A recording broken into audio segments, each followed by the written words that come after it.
I frowned, but ultimately collapsed onto the bench, the table at my back as I rested against it. It's practically fall, I reasoned. I bet they spruce it up in the spring, or some shit.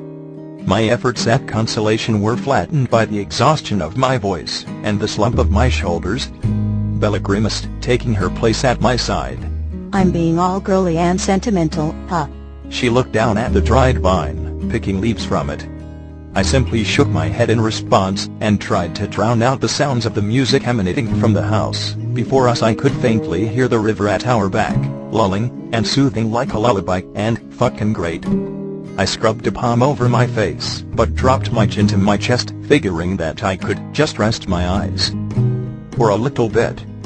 Bella's whisper awoke me from a barely there slumber. Can we do no bullshit again? When I raised my head, she was straddling the bench, her dress all bunched up between us. I nodded. She was gnawing on her bottom lip, eyes narrowed as they scrutinized me. Do you regret it? She asked, so softly that I had to strain my ears to hear it. I blinked, wondering, regret what? But instead of clarifying, she wrapped her arms around her torso, and waited. It took close glances at her terrified expression to decipher the meaning, but when it finally dawned on me, it was like being hit in the stomach by a truck. When I found my voice, I hissed, why the fuck would you even have to ask? I knew I'd been a fuck-up lately, but I'd never regret having Bella. That she could even entertain the notion made me sick. Her head shook slowly, as she pondered. What else am I supposed to think? Maybe if you'd stayed, you'd be happy. I mean, all I have is what you show me, and… She trailed off, breaking our gaze. You have no idea how much I worry about you. I ate today, I quickly noted, even though I knew I was grasping at straws. She nodded, insisting. I know, and I'm not saying it wasn't a big deal. I just… When she didn't continue, I softly reminded, no bullshit, right? She raised her eyes to mine then, shame apparent in the slating of her brows. I feel so selfish for bringing this up. She worried, fisting a thick palmful of yellow tulle in her hands. You may be getting better, fundamentally, but you, and me, we're still so up in the air. She emphasized this with a flustered toss of her hands. My teeth clenched and I struggled to loosen my jaw enough to venture a stiff, we're up in the air. She sheepishly expounded. What you show me, remember? I want to be better for you, I hastily promised, pivoting toward her. Her smile was sad, piteous, and she grazed my taut knuckles with the back of her fingers. I know. I continued in a rush, it's just really fucked up and, Christ, I'm sorry. I fucking promised myself, and everyone else, even her, that I'd make the best of this. My hand went to my hair and I dug the thick fistful in frustration, concluding, and I know I'm not, but I can't help it. This feeling, it never goes away. I know it's not rational to blame myself, but I can't be rational. I try, Bella. I swear to fucking God. I do. But then I remember how I just left her there to rot, and it. Her eyes flashed in annoyance as she raised her chin, asking sharply. So is guilt stopping you from touching me, too? Her nostrils flared, and to the common observer, she probably seemed really pissed. But I knew my girl better than that. Her forehead creased, and her breaths were shallow, and I knew her insecurity, like the back of my fucking hand. Just when I thought I couldn't get any more mortified, that's not even fair, I defended, chest tight as I offered a clip. Do you know why we can't do that, God? I hoped she'd drop it. Of all the fucked up, totally emasculating arguments, she had to pick this one with me, today of all days. I'd eaten. What the hell ever happened to baby steps? You're a liar. She spat. I sat stunned, while she fumed at me. What happened to no bullshit? You stopped taking the antidepressants last month. Little puffs of steam tumbled from her lips. I could feel the heat radiating from my neck, as my lips tightened. My skin buzzed with embarrassment, and I battled to hide my body's reaction, not because it gave away my dishonesty, but because I'd already lost enough dignity for one lifetime. I hadn't given much thought to trying the antidepressants at the time. I'd been unable to eat or sleep, and it seemed like an easy fix, and it really was. For a long while, shit had been close to normal. But there were side effects.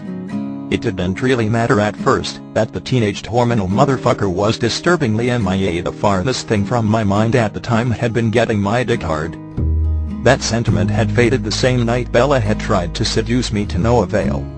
Seriously, there was nothing more utterly fucking humiliating than limp dick in the face of scantily clad tits. I promptly said fuck that, and stopped taking them, which had proven to be completely pointless, because even though I could now physically perform, my mind wasn't really in the game, so to speak. Can we talk about this later? I pleaded, palming my forehead. She moved to stand between my legs. Is it weird or something? She softly inquired, clutching at her sleeves. I met her gaze and shrugged, unable to explain when my mouth opened. Reluctantly, she added, Is it something I'm doing? Or not doing?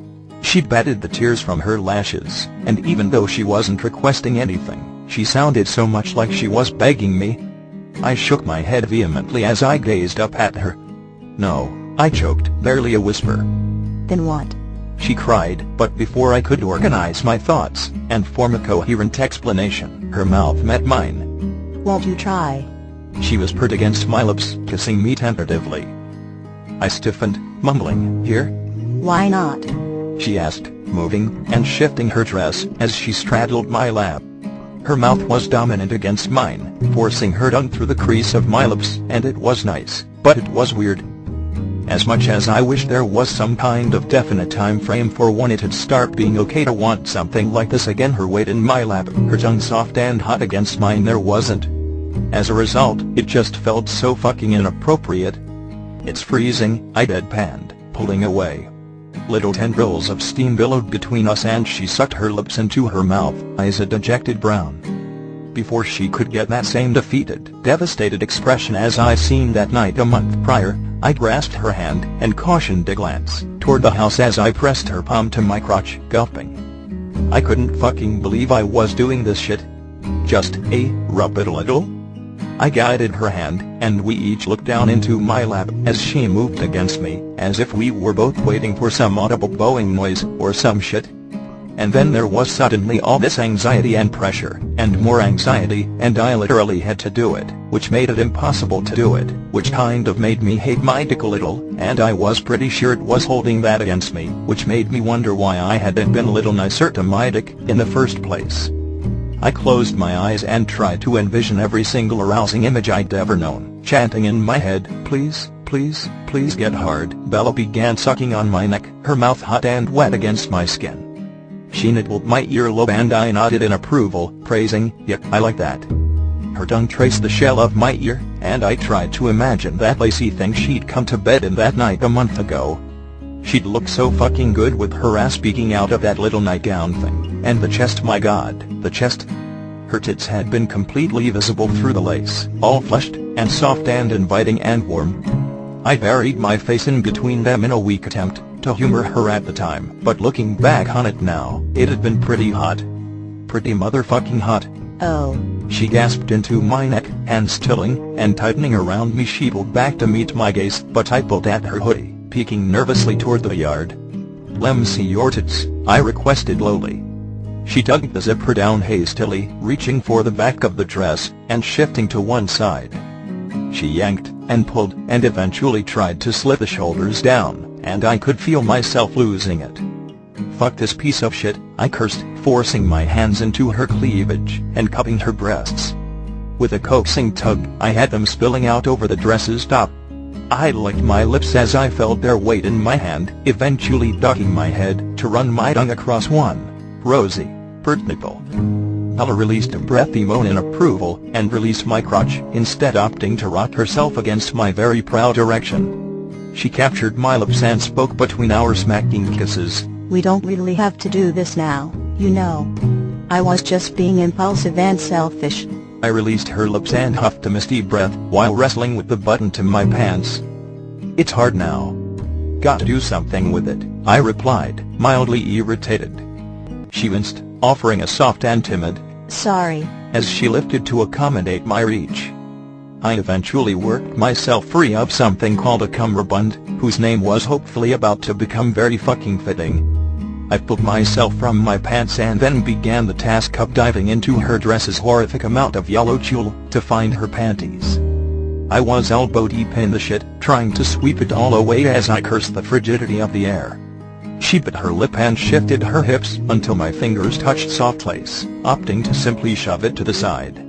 Our eyes met as we began lining shit up, and then there was that moment right before where we held an intense gaze and panted in anticipation, savoring, and then dropping, and then pushing, and then my palm met the table behind me with a sharp whack as I released a hissed shit hit.